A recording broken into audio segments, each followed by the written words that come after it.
안녕하세요, 여러분. 굿모닝 행정을 진행하는 여러분의 영디 주영입니다. 자, 월요일 아침이에요. 여러분, 오늘 우리가 1단원 드디어 마무리가 됩니다. 공부하시는 내내 아마 1단원이 가장 힘든 단원이 아니었을까라는 생각이 드는데요. 다양한 행정학 이론들을 전체적으로 익히는 게 진짜 쉽지 않습니다. 하지만 또 문제를 보다 보니까 어떤 것들을 문제가 주로 이야기하고 강조하는지 좀 보이는 편이죠? 네, 그러니까 요거 연습 좀 해주시면 충분히 잘 볼 수 있을 거예요. 자, 그러면 한번 시작해 보도록 하겠습니다. 179번입니다.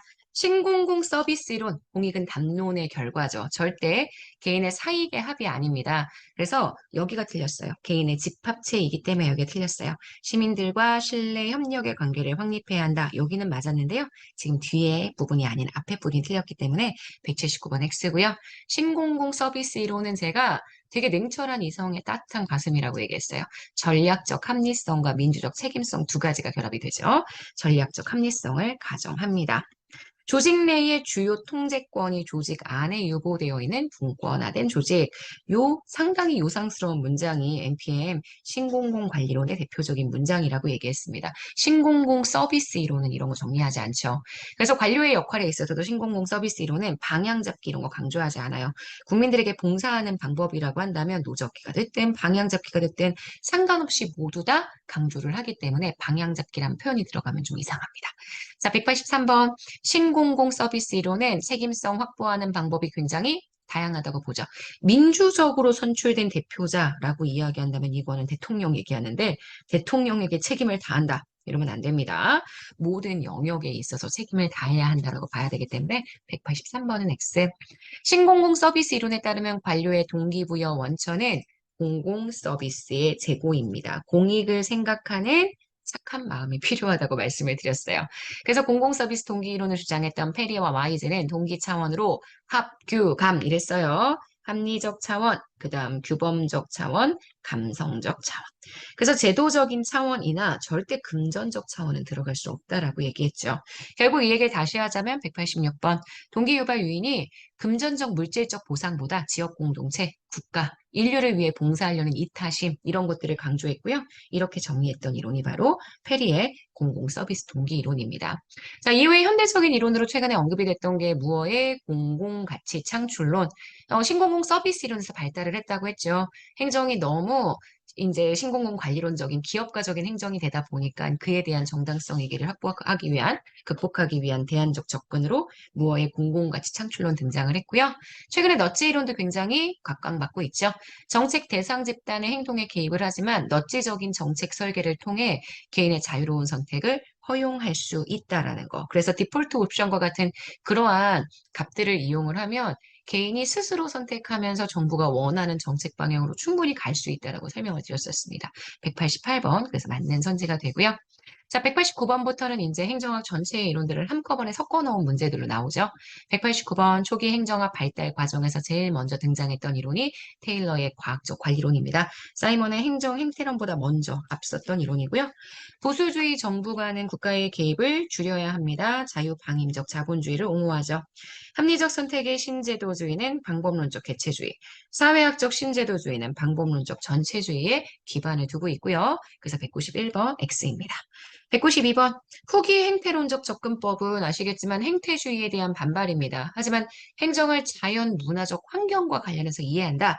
개방체제 강조한다. 이거는 개발도상공용 이론, 특히 생태론적 접근법이 보통 많이 쓰는 표현입니다. 192번 X고요.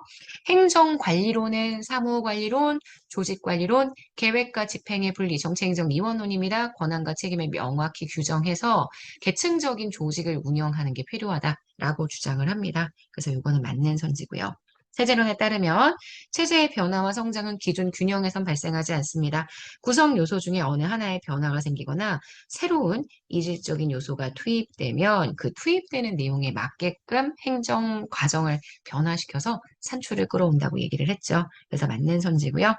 최고 관리자의 운영 원리로 포스트 코브를 제시했던 학자는 귤릭입니다. 귤릭은 과학적 관리론 학자가 아니라 행정 관리론 학자라고 제가 설명을 드렸어요.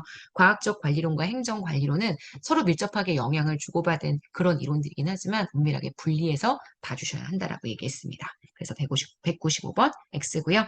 사이먼은 인간 행태에 연구 초점을 뒀고요. 행정학의 이론 과학화에 기여하게 됩니다. 비교행정론의 대표적인 학자 리그스, 프리즘적 모형을 농경국가도 산업국가도 아닌 제3국가인 개발도상국 연구에 적합하다고 주장을 했죠. 사이먼은 원리주의자들, 바로 초기의 행정관리론 학자들의 원리들입니다. 그래서 그때 그 원리들이 과학적 실험을 거치지 않은 격언에 불과하다. 그래서 비판했다는 거 아마 워낙 유명한 내용에서 다들 알고 계실 거고요. 199번 생태론적 접근 방법은 외부 환경이 행정체제에 영향을 미친다는 시각입니다. 그래서 행정이 항상 외부 환경의 영향을 받아 변화한다고 보지만 이게 행정이 환경을 극복할 수 있는 그런 주체적인 역할을 한다 보지는 않았기 때문에 행정이 너무 종속적인 역할을 가지고 있다는 것에 대한 비판을 받게 됩니다. 맞고요. 미국 행정학의 지적인 위기를 지적하면서 뭐가 지적인 위기였는지 모르겠는데 읽어볼게요. 인간의 이기적 합리적 존재로 전제, 공공재의 공급, 서비스 기관 간의 경쟁, 고객의 선택에 의해서 이루어지는 시스템 제한했던 것. 여기서의 지적인 위기는 아마도 정부 실패를 얘기한 것 같아요. 그래서 그 정부 실패를 극복하기 위한 과정에서 선택을 강조했던 건 공공선택 이론입니다. 200분 맞는 선지고요. 탈신공공관리론은 신공공관리론의 역기능적 측면을 교정합니다. 통치 역량을 강화하고자 해요. 그래서 구조적인 통합을 위해서 기존의 신공공관리론이 분절화시켰던 것을 좀 축소하고요. 이전에 분권됐던 것을 재집권하고요. 규제를 완화했던 것을 재규제합니다. 그래서 재집권, 재규제의 확대, 중앙의 정치 행정적인 역량의 강화를 강조하게 됩니다. 그래서 201번 X. 발전행정론은 아시겠지만 환경이 행정에 미치는 영향을 주목하고요. 이전에 있던 생태론과 비교행정론과 차이가 있는 거는 아시겠지만 환경을 행정이 주도할 수 있다. 행정이 환경적인 맥락을 변화시킬 수 있다. 행정의 적극성을 강조했다라고 설명할 수 있습니다. 202번 맞는 선지예요. 자, 203번 뉴 거버넌스를 주장했던 로즈는 정부, 시장, 시민사회 간의 네트워크를 강조하죠. 204번 내부성. 관료들이 사적인 이익을 설정하는 것을 내부성의 문제라고 하고요. 내부성의 문제는 당연히 정부 실패 현상을 초래할 수 있습니다. 자, 그래서 204번까지 보시면 우리 일단은 전체의 내용이 마무리입니다. 자, 이렇게 해서 우리 월요일 굿모닝 행정학 마무리하고요. 내일부터는 2장 정책론에 대한 오늘 선지 해설로 들어가도록 하겠습니다. 여러분 오늘도 복습 잘 해주시고요. 한 주의 시작입니다. 파이팅해서 이번 한 주 좋은 한 주 잘 보내도록 합시다.